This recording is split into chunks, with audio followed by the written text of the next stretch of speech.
The name of the movie is Molly's Game. An ice skier races down a snow-covered hill during a competition. A survey asking 300 pros what the worst thing that could happen in sports is narrated by Molly in the background. Molly continues her narration, mentioning that one person responded by placing fourth in the Olympics, as the screen pans to reveal the judges adding up the points from the skiing competition. Molly is called to the deck to get ready.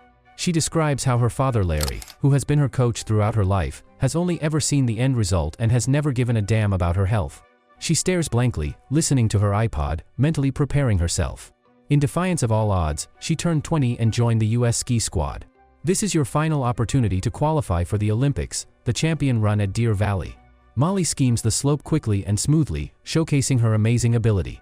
She describes how ironic it is that the same pine boughs that aid skiers also precisely strike her skis, snapping the release of her ski locks regardless of how tightly they are locked. Just before the next ramp, a ski separates, sending her flying wildly and falling on her head. She falters. Tragically, the crowd gasps and screams. Every moment is captured by the cameraman. Molly gives a hearty screw you to whoever replied that the worst thing that could happen in sports was fourth place at the Olympics. As the camera moves throughout the space, several of her books are displayed in boxes that are strewn around. FBI Special Agent Tomasino calls her and wakes her up. She's told to come out and talk to them. Molly is placed under house arrest for a nonviolent offense. In the meantime, Molly remembers how, when she was a teenager, she seemed to be wildly upset about nothing in particular. She eventually lands a job as a waiter at an upscale club in Los Angeles where she interacts with celebrities and the rich. She uses her clever demeanor and wit to get customers to spend more money. In the end, Molly works for Dean Keith, a man she encountered at the club. Molly is first used by Dean to set up poker parties for celebrities and the wealthy. Molly sets up the space, greets the participants, and accepts $10,000 in cash from each of them. It is here that Molly meets Player X, the man who would have a huge impact on her life. Molly gets the drinks ready as the game is going on. She realizes as she sits in a corner that she just counted off $90,000 in front of a room full of business titans, rappers, boxers, movie stars, and directors who couldn't care less about the money they were losing by playing cards. Molly understood in a single night that she had just put herself in a difficult situation, earning $3,000 in tips and taking a different route to a successful legal degree. Molly meets Stella, the daughter of her prospective lawyer Charlie Jaffe, while she waits amiably on the couch of a fancy law firm. Charlie is hesitant to take Molly on as a client but ends up in a deadlock, so he consents to represent her only in the capacity of a prospective future attorney. Player X is featured after the last game at the Cobra Lounge, proving his extraordinary poker skills. As a result, the game's viability will solely depend on how other players would feel about wanting to play with Player X. She gains $17,000 in cash, a new residence, and a new vehicle. Do not rush into law school. Charlie explains that he will just act as a stand-in attorney for Molly while they enter the Hall of Justice. Charlie is really nervous about something, to the point where he continually moving seats to sit near to Molly, the security officer. The defendants in line inside the courtroom are called one by Judge Foxman. Charlie reconsiders when their turn draws near because of Molly's great disposition. Charlie claims to be her advisor. Molly remembers from her adolescence that her younger brothers had already demonstrated exceptional intelligence and athletic ability. Although Molly is very proud of herself, she doesn't understand why she always provokes her father, especially when it's dinner time. Molly chastises her father, but ultimately fails when his forceful tone shuts her down and tells her to either start living on her own or show respect. She soon saved enough money in Los Angeles and contributed enough to maintain her standard of living. Player X defeats Dean. He confronts Molly and tells her that she will no longer be compensated for her work as his executive assistant, taking a personal jab at her. Her defense of her rights is ineffective in every way. Molly isn't going to allow this to happen, so she uses her life money to find a location, decorate the table, plan the cuisine, make the drinks and cigars, and generally get glammed up for what she figures will be the last game night before Dean fires her. Molly loses her job when she gets to Dean's office the next morning. Leah, her replacement, greets her. She texted Leah about the game using false contact information, blatantly lying. She gathers the players for tonight and makes her way to the Four Seasons Hotel.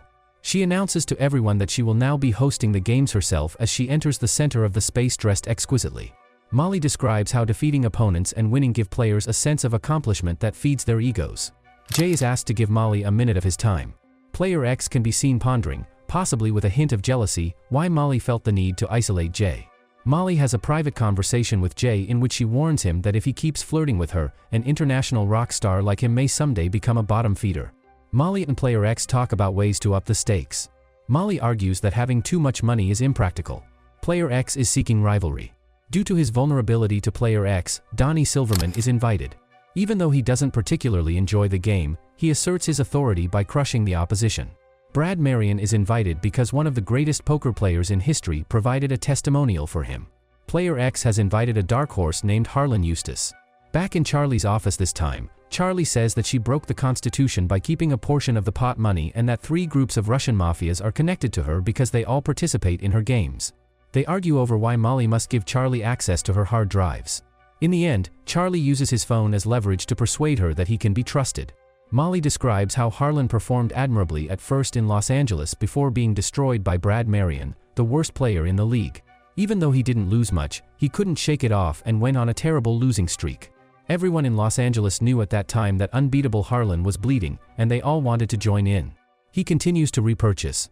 Molly puts it on his tab, presuming he has money. Harlan loses a huge pot of $75,000 against a royalty on his final hand and loses his cool with the dealer. Later, he admits that he doesn't have the $1.2 million to pay Molly.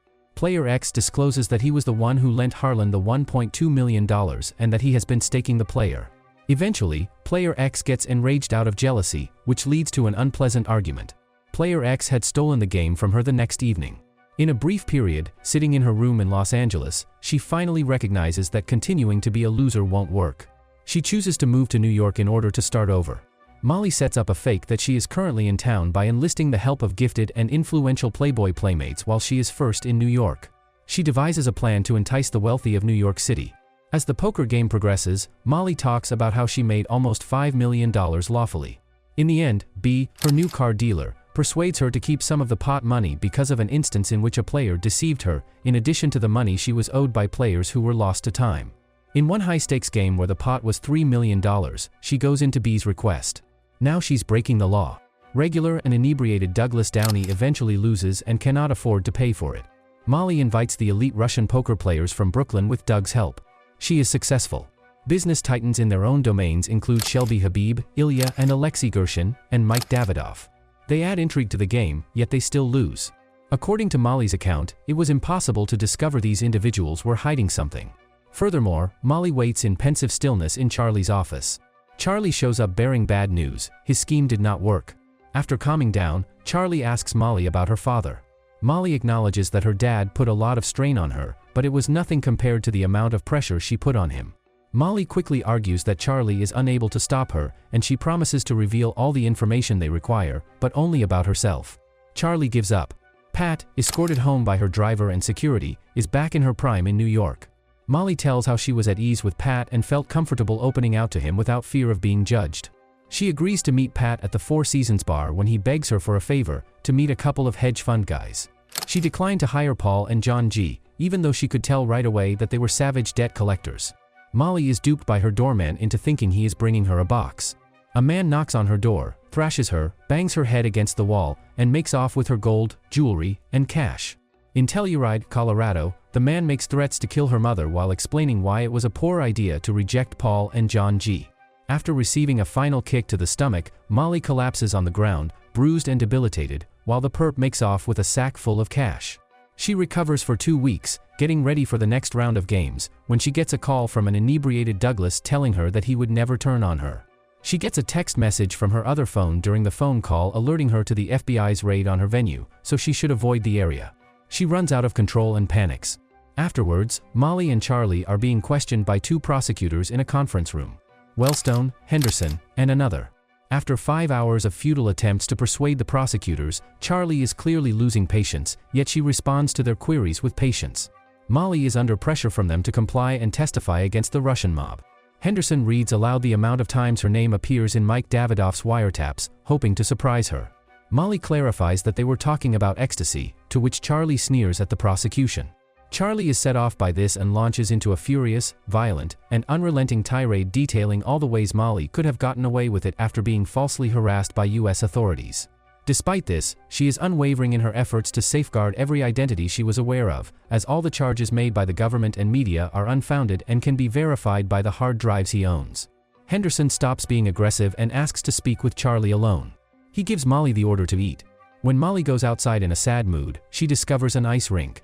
The marshals tell her to slow down, but she skates by them with great speed. Her speed increases till she hears a voice instructing her to bend her knees. She glances to her left and crashes in an instant. It's her father. He provides her with 3 years of therapy in 3 minutes while they are seated on a bench. In the first year, Larry reveals that she chose poker over every other career path she might have pursued because, deep down, she wanted to dominate strong men. In the second year, Molly learns the real reason for her father's constant criticism. It was the impetus he needed to raise 3 exceptional performers on the pay scale of a college professor. In year 3, she discovers the real reason behind Larry's seeming preference for her brothers over her. Even though she didn't remember it, she understood intuitively that he had cheated on her mother when she was 5 years old, which is why she acted out.